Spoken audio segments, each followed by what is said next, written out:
It's so hot, I feel like I'm gonna die. It's so hot today, I feel like I'm gonna melt. Am I really gonna die? Am I really gonna melt? No, this is called hyperbole. Our learning objective today is to be able to use hyperbole in our writing. All right, let's get moving.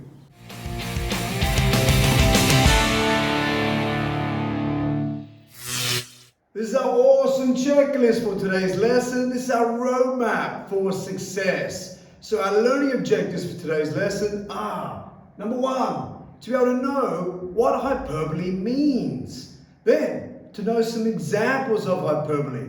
Then finally, to be able to practice using hyperbole in our writing. All right, let's get started. So what is hyperbole? It's when you exaggerate something. You might be hungry. Rather than say, I'm hungry, which is a little bit boring, you might say, I'm so hungry I could eat a whole horse. Could you really eat a whole horse? No, it's hyperbole. Let's learn more. So let's introduce some examples. You can write some of the ones down that you really like.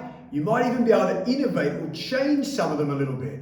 So let's check out the first one. This is killing me. Is it really killing you? No, it's hyperbole. The next one is, I'm freezing. Are you really freezing and turning to ice? No, it's hyperbole. The other one here is, she cried a river. Then we have, I could eat a dinosaur. He was dying of laughter. Or the final one, this weighs a ton. Now, does it really weigh a ton? No, probably not. It's hyperbole. All right, let's keep learning. All right, let's do a little think, pair, share. So, if you're in class, you can talk to the person next to you. If not, have a brainstorming session at home.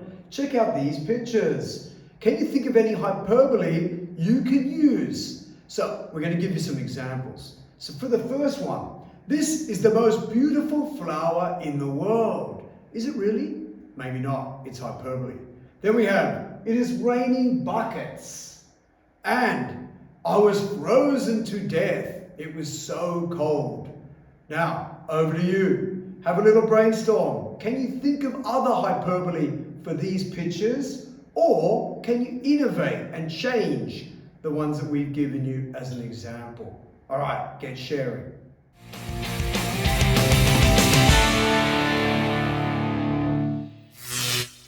Okay, now it's time for some independent learning. You should now have a better idea about what hyperbole is. So we need to consolidate our learning through some practice. You could write a few examples of hyperbole down, or you could do a character or setting description using some of those hyperbole techniques. Either way, remember, practice makes progress. I'll see you next time, and remember to stay awesome.